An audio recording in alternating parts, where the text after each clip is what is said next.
Hello, and welcome to the latest in our environmental policy video series.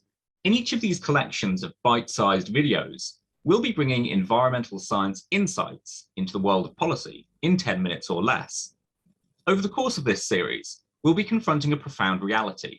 The decisions we make now will be historic ones, and they will decide the stories we tell to generations to come about the fight against climate change. Our video series on climate action and transformative change will revisit the institution's work ahead of the COP26 Climate Summit, delving into the details of our manifesto for transformative change and the 54 recommendations it sets out for global climate action, as well as the analysis and evidence to support them. As the series goes on, we'll learn more about the ways in which climate change has been caused by complex interactions between social, economic, and natural systems. We'll also learn how we can employ systems thinking approaches to achieve multiple benefits for the environment, society, and the economy. In this video, we'll be discussing transport, mobility, and the ways we get around. While positive change is beginning in some areas, action must accelerate to make transport more sustainable. The COVID-19 pandemic provided us with a stark reality about the scale of the challenge ahead. Even with some of the most dramatic restrictions in the last century, the drop in emissions we saw during the pandemic was not sufficient to put us on a pathway towards net zero. The ways we get around are so deeply interwoven with unsustainable materials that we need fast, smart, and transformative change across the ways we travel. Changes to our transport system have often been slow, with significant fears about the risks posed by changes, leading to inaction. Now, the risk of not acting is far greater, so we should seek to promote more sustainable transport options wherever possible. Some solutions are quick and easy to implement, like trams, local public transport, and walking and cycling schemes. However, we can't rely on offering more sustainable options and hoping that behaviour changes. Many people are unable to change the ways they get to work or other daily destinations.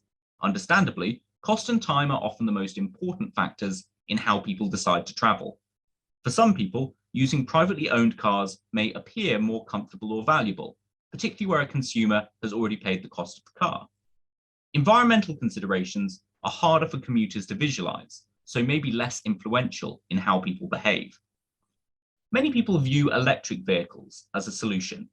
As they become commercially viable, we must ensure access to the necessary infrastructure, like charging points, to make electric vehicles real options for the majority of people. However, there is still an environmental impact of making electric vehicles, and many journeys are short enough that active travel could be used instead of cars.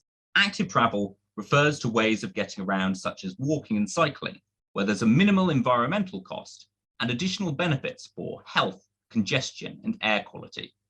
These options must be made available, particularly for shorter journeys, which form the majority of our travel.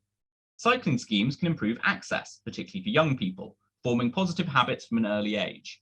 While there are challenges for active travel, such as making it safe, making it an option, and ensuring journeys are a reasonable distance, these can be addressed through careful design choices at the planning stage. At the same time, we can also address transport's contribution to climate change through sustainability standards and our choices about materials and construction methods.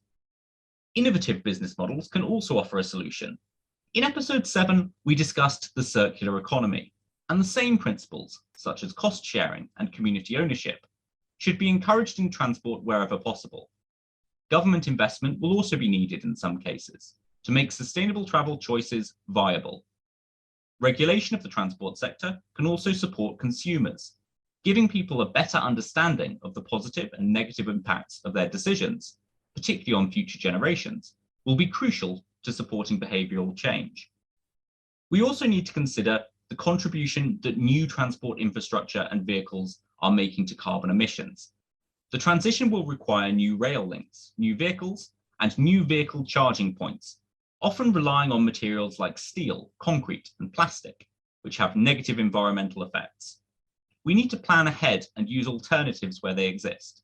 Rather than making new roads, we should invest in sustainable transport links wherever possible, particularly for detached or rural communities, which often rely on private vehicles. Designing neighbourhoods which are well connected can address daily transport needs and significantly reduce demand while securing multiple benefits. Some journeys will require new technology to become sustainable, particularly longer ones. Vehicles, fuels, and batteries are all linked to carbon emissions and resource use. So further innovation will be needed across the transport sector. Where businesses will benefit from more sustainable and less risky business models, they may be well placed to support innovation. Innovation for one mode of transport may also help others. Shipping and air travel are most in need of innovative solutions. International travel also needs international solutions, so collaboration between countries will be essential. Governments should work with these sectors to carefully balance robust action to make the sectors more sustainable, while also not shifting the full costs to consumers. Striking that careful balance will require science-led solutions, so each sector and business needs legally binding, science-based targets wherever possible. In episode 5, we talked about co-production and how it can help us to develop goals with those who currently work in the transport sector, ensuring they are ambitious, robust, and achievable, while also securing multiple environmental, social, and economic benefits. Our efforts to make transport more sustainable will depend on our approach to energy, infrastructure, technology, and connectivity. So the goal of clean and sustainable transport is even more reliant on systems thinking and science-led approaches than other social systems. Science needs to be made accessible to communities as they seek solutions that work in their local context. But what prevents us acting on climate change at a local level? And how can we turn global climate objectives into action at local scales? We'll be answering those questions and more as we continue with this IES policy series on climate action and transformative change. But if you want to get an inside track on the answers, you can read all about it in our landmark Manifesto for Transformative Change, which is available on the IES website. If you want to support our work on science-led climate action, you can become an affiliate, or if you're a professional in the environmental sector working with science, consider becoming a member of the IES. You'll find a link to our Manifesto for Transformative Change in the details below, along with our social media and a link to the IES website. Make sure you follow us across platforms so that you're up to date with all of our latest events, videos, and CPD opportunities. And remember to like the video, share it with friends and colleagues, and let us know your thoughts in the comments section below. Join us again for another short video in our policy series on climate action and transformative change. But for now, thank you for watching, and we'll see you soon.